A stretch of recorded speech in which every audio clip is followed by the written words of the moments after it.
Welcome to The Fractured. It is fascinating to observe that over 90% of our audience opts not to subscribe. If this video speaks to you, think about subscribing and giving that like button a gentle nudge. We aspire to gather 500 likes on this work. Please share your thoughts in the comments to stay engaged with our latest stories. Indeed, let us move forward. The first time I laid eyes on him, I found myself precariously balancing an array of coffee cups in the bustling hospital cafeteria.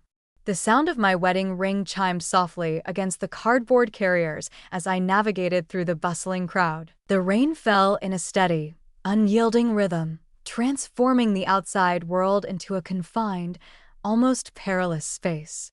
"Let me help you with that," he said, materializing beside me, his voice smooth and comforting, akin to honey on a chilly dawn. I glanced up, taken aback by his unexpected gesture. His eyes mirrored the hue of a tempestuous ocean, while his smile radiated a gentle yet unwavering confidence. According to his identification badge, he is Dr. Alex Morgan, neurosurgeon. Having recently joined the hospital where I had dedicated 8 years of my career as a clinical psychologist, I expressed my gratitude, allowing him to take 2 of the cups. As I prepared to raise these points at the team meeting, he extended an invitation to walk together. I accepted without hesitation, and thus, our journey commenced. Gentle acts of kindness on a drizzly Tuesday. Neither of us could have anticipated that moment would be the initial drop in a deluge that would ultimately sweep away everything. As my marriage to Robert Clark approached its 11th year, it settled into a state of quiet resignation, a familiar comfort for 2 souls who had learned to navigate the landscape of disappointment. In the hallowed halls of graduate school, we crossed paths, our hearts entwining amidst the weight of textbooks and the fervor of ambitious dreams. He exhibited brilliance, wholeheartedly committed to his exploration in the field of environmental science. I found myself captivated by his fervor, his unwavering concentration, yet as time passed, that concentration seemed to constrict, leaving me lingering at the edges of his awareness. Our dialogues had transformed into straightforward transactions of knowledge, discussions about bills to settle, arrangements for dinner, and sporadic insights into his most recent research endeavor. The silences that lay between us expanded like vast canyons. I reassured myself that it was a natural occurrence, the unavoidable dimming of fervor after so many years spent together. We were grown-ups, not infatuated youths. We had constructed a life intertwined, a lovely craftsman home nestled on the city's edge, flourishing careers, and a small yet treasured circle of friends. Yet each night as I lay beside him, attuned to his steady breathing while my gaze lingered on the ceiling, I sensed the burden of all the words left unsaid, the touch never experienced, the desire unrecognized. "Perhaps we ought to consider counseling," I proposed one evening during dinner, the words tumbling out like small stones from my lips. Robert Clark lifted his gaze from his plate, a look of genuine surprise crossing his features. "Guidance? Are we encountering difficulties?" His confusion was likely the most excruciating reaction he could have offered. He remained oblivious to the widening chasm that unfurled between us, much like a creeping frost. "Never mind," I said, mustering a smile. He nodded, a fleeting thought crossing his mind, before he returned to his meal. The moment slipped away, much like countless others that had come and gone. It was then that Andrew and I started our routine of meeting for coffee in the hospital cafeteria. Serendipitous meetings with colleagues that slowly transformed into the pinnacle of my workdays.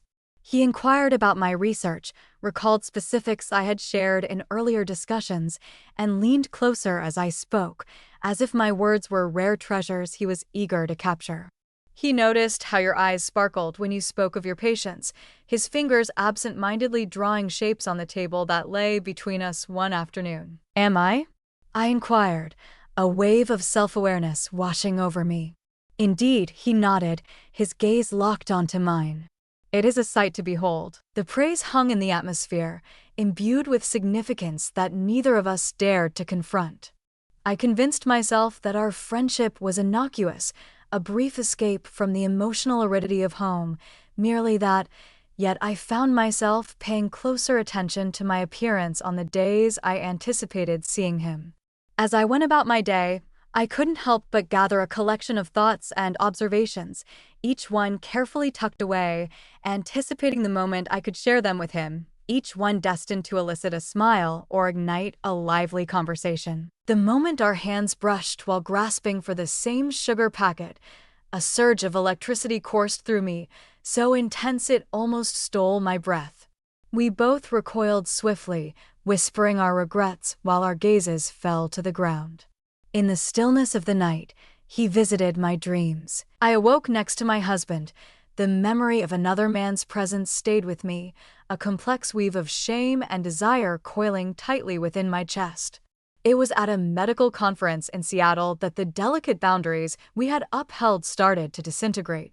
Both of us had been chosen to present our research papers, finding ourselves distant from home, enveloped by unfamiliar faces in a city shrouded in an everlasting haze. The glistening streets, drenched in rain, mirrored the vibrant neon lights as we strolled back to the hotel following our dinner with colleagues.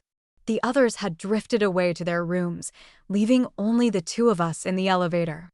"How about a nightcap at the hotel bar?" he proposed, his tone relaxed, yet his gaze betrayed a different story.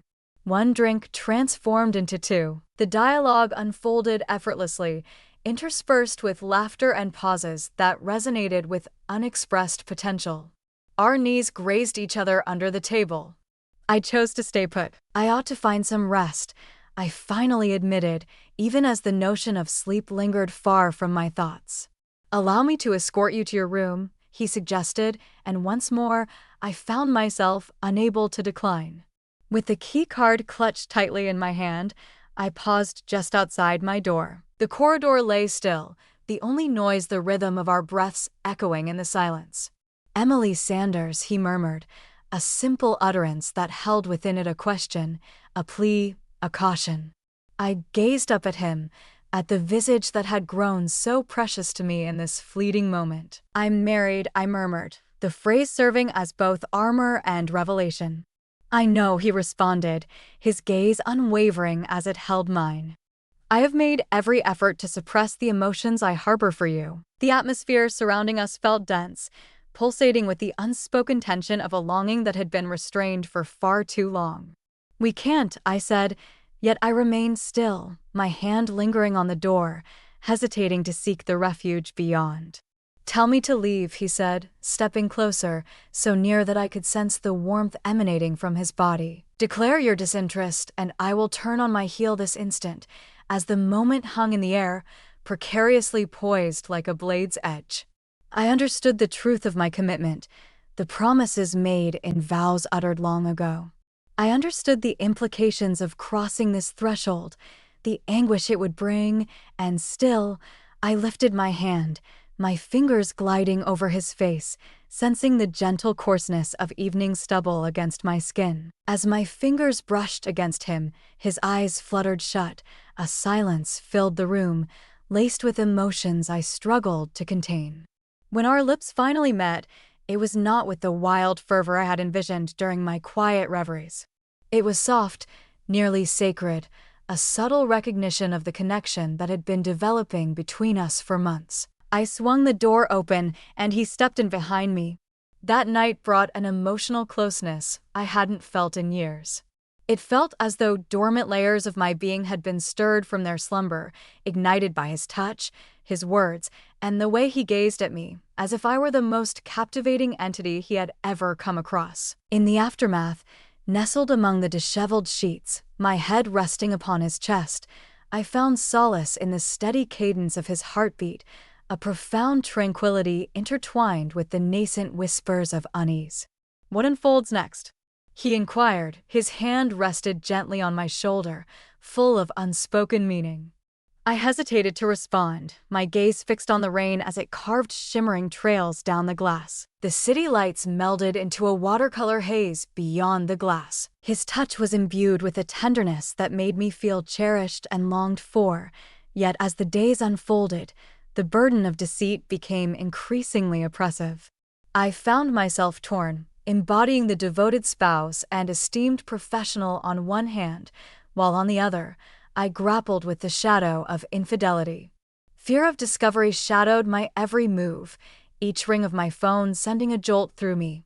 I found myself obsessively checking my messages, weaving intricate lies with a fluidity that both amazed and frightened me. As darkness enveloped the room, I would find myself lying next to Robert Clark. I was still overwhelmed by the emotional weight of my actions with Andrew, and an overwhelming guilt would settle in, constricting my breath. Panic attacks surged through me, my heart pounding wildly while dark spots flickered in my vision. The woman who guided others in the art of healthy relationships was ensnared in a deception so deep that it was devouring her from the inside out. "Are you feeling okay?" One morning, Robert Clark inquired, his gaze fixed on me from above the edge of his coffee cup. "It appears that you have been somewhat preoccupied of late." In a fleeting surge of courage, I contemplated laying bare my soul, envisioning the truth pouring forth from me like crimson life force from an open gash. Instead, I offered a faint smile, attributing my demeanor to the pressures of work, observing as his expression softened in understanding of my rationale. He placed his trust in my words, for there existed no compelling reason to doubt them. Throughout all our years together, I had never provided him with a reason to question my loyalty. Until now, I believed my wife was having an affair. The words lingered in the air of my office, uttered by the new patient seated across from me. Brian Adams, a software engineer in his 40s, absent-mindedly twisted his wedding band while speaking, his gaze locked onto the carpet beneath him. A chill of perspiration erupted on my skin, my carefully crafted facade teetering on the edge of collapse. "What leads you to that conclusion?" I inquired, my tone more composed than I truly was. He enumerated the indicators: her emotional detachment, the mysterious disappearances, the way she shielded her phone, and how she averted her gaze during their conversations. All the transgressions I bore within myself, the most painful realization, he continued, his voice trembling, is the uncertainty of my identity to her now. All that I once believed to be true now seems like a fabrication. What steps can one take to heal from such a profound betrayal? I found myself at a loss for words in response to him.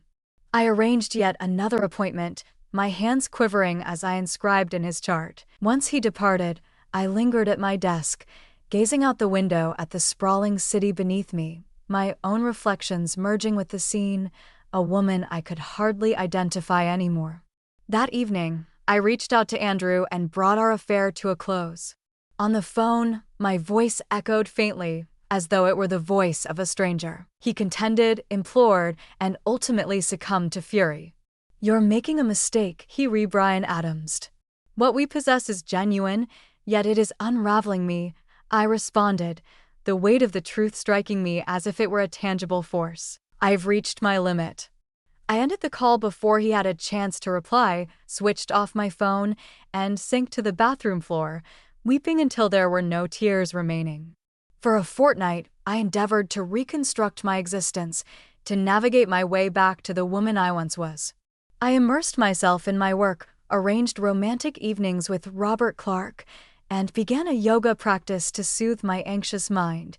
Yet Andrew remained a persistent presence. He dispatched emails to my professional account, left messages with my coworkers, and even once lingered outside my office.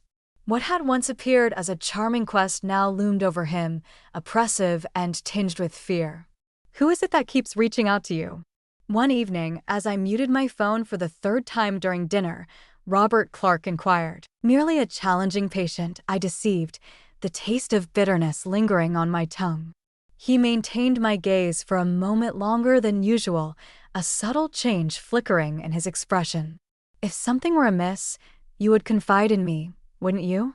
The worry in his voice unraveled me completely. After dinner, while we washed dishes side by side, a domestic ritual we had enacted countless times, I sensed the delicate edifice of lies I had constructed start to disintegrate. "Robert Clark," I uttered, placing the plate I had been drying onto the counter, my hands trembling slightly. I have something to share with you. The confession, when it ultimately arrived, proved to be both more harrowing and, in a strange way, simpler than I had envisioned. I observed his expression as I spoke, disbelief transforming into bewilderment, followed by a pain so profound it was nearly intolerable to behold. I revealed it all to him, my thoughts cascading forth as if released from a shattered barrier. Upon completion, an unbroken silence enveloped us. He remained utterly motionless, his complexion ashen, knuckles drained of color as they clutched the edge of the counter. "Is it over?" he finally asked, his voice barely a whisper. "Indeed," I proclaimed. "Yet, that does not erase my actions." He gave a brief nod, then exited the kitchen in silence. The sound of the front door creaking open and then shutting echoed through the stillness. The sound resonated with a dreadful sense of finality. 3 days later, Robert Clark returned, looking haggard and hollow-eyed. He confided in me that he had been residing with his brother, grappling with the complexities of what had transpired in our marriage. "I want to understand," he said, sitting across from me in our living room, two strangers in a house brimming with shared memories. "Did I do something wrong? Is there something I overlooked?" "It wasn't about you," I declared, even though we both understood that this assertion held a grain of truth. "Loneliness enveloped me, Robert Clark, for countless years. I made an effort to convey my thoughts to you, and this was your solution?" he inquired, his anger finally shattering the calm exterior he had maintained. "To forsake all that we have created side by side?" In that moment, silence enveloped me. Any attempt at justification would merely echo as an excuse. We engaged in a lengthy conversation, navigating the ruins of our relationship, both of us coming to terms with the distance that had silently developed between us. "I don't know if I can forgive this," he said finally, exhaustion etched into every line of his body. "I'm uncertain whether I am worthy of forgiveness," I replied with sincerity. We sought counseling, facing a colleague of mine who had kindly agreed to accept us as patients. Within that sterile office, we unearthed years of unvoiced grievances, overlooked connections, and the gradual decay of intimacy that had rendered me susceptible to Andrew's gaze. Yet, there are wounds that cut so deep that healing seems an impossible dream. Certain betrayals linger, impervious to the depths of remorse or the fervor of attempts to mend what has been broken. Half a year following my revelation, Robert Clark sought a divorce. At that moment, it seemed like a kindness, a recognition of the truth we both understood, that far too much had shattered to be repaired. The disbanding of our union appeared amicable at first glance. We partitioned our belongings amicably, sold the home we had cherished and painstakingly restored, and completed the requisite paperwork. Yet, beneath the surface of practicality, there resided a vast sea of sorrow for what had been lost, for what could have been. I exited the hospital, unable to confront the murmurs that had begun following Andrew's desperate attempt to reach me. In his frustration, he had sent an email to my department head, exposing the nature of our relationship. My professional reputation, much like my marriage, suffered collateral damage in the explosion I had ignited. A year post-divorce, I unexpectedly encountered Robert Clark at a bookstore. He found himself beside a woman, their forms leaning into one another, enveloped in the instinctive closeness that accompanies the blossoming of new affection. He caught sight of me before I could withdraw, his face shifting through a spectrum of surprise, unease, and ultimately resting on a veneer of distant courtesy. He presented the woman, Megan Pierce, a climate scientist he had encountered at a conference. Her smile was warm, a beacon of kindness, oblivious to my identity and the weight of what I embodied. "How do you fare?"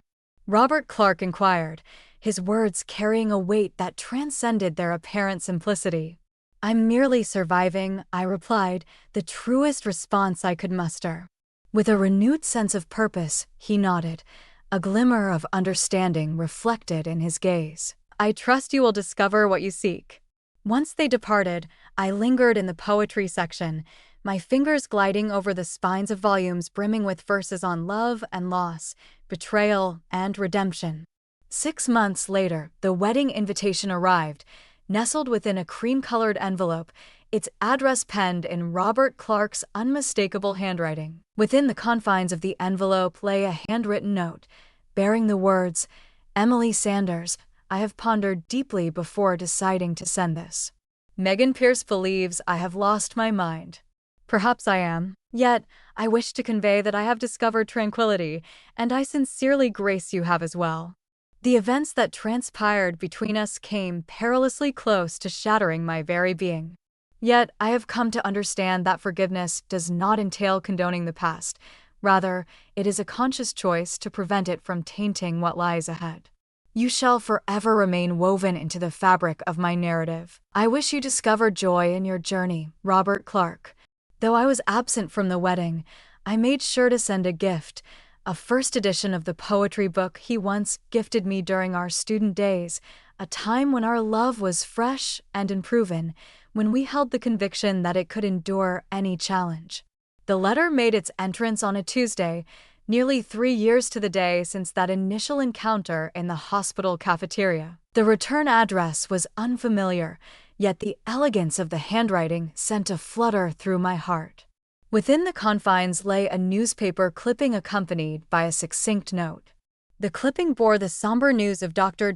Alex Morgan's passing, a life extinguished too soon at the age of 45 due to a heart attack. The note, inscribed in an unfamiliar script, bore the unmistakable Bryan Adams of his wife. Your letters were nestled among Andrew's belongings. I have been aware of your presence for many years. You were neither the first nor the last in this unfolding narrative. He intended to abandon me for you? Were you aware of that? He perpetually believed that the next woman would be his salvation from his own inner turmoil. I believe it's important for you to understand the true nature of the man for whom you sacrificed so much of your life. I lingered on my porch steps for hours after finishing it, observing the sunset as it transformed the sky into a canvas of fiery reds and deep crimson. Contemplating the decisions that brought me to this point, I could see the chain reaction of a single lapse in strength, cascading into a series of subsequent missteps. I reflected on Andrew, on the bond one had once considered singular and profound, now laid bare as merely one act in an enduring sequence. I found myself pondering whether I had ever genuinely understood him, or if I had merely perceived what I wished to perceive, a mirror casting back my own unrecognized longings and dissatisfaction. Above all, my thoughts lingered on forgiveness, Robert Clark's precious gift to himself, and the one I had yet to extend to my own heart. Currently, I find myself teaching at a quaint college nestled in a coastal town, a world away from the bustling city where my previous life unraveled. My apartment gazes out upon the ocean, where I lose myself for hours in the ebb and flow of the tide, drawing solace from the rhythm, the unwavering nature of transformation. At times, I find myself lost in reverie, recalling that rainy day in the cafeteria, pondering the alternative choices that could have led me down a different path. Yet, I have largely come to terms with my narrative, not as a warning of transgressions and retribution, but as a profound human experience of errors and their repercussions, grief, and renewal. I've come to understand that we are defined by more than our gravest mistakes, that redemption is not about obliterating the past, but about forging a future that honors the lessons it imparts. In my journey, I've discovered that true love transcends mere passion and connection. It calls for honesty, unwavering commitment, and the bravery to confront oneself in moments of vulnerability. Above all, I have come to understand the profound influence of water, how a solitary drop can send ripples that alter the course of everything it encounters, how even the toughest stone can be molded by its unwavering caress, and how the deepest scars can, over time, be soothed by its tender current. Last week, a message from Robert Clark found its way to me. His wife had welcomed their first child into the world, a precious daughter. She was given the name Grace. At the shoreline, I absorbed his words, the cool waves lapping at my feet, sweeping away the final remnants of regret, and in their place, leaving only the smooth stones of acceptance and, at last, tranquility.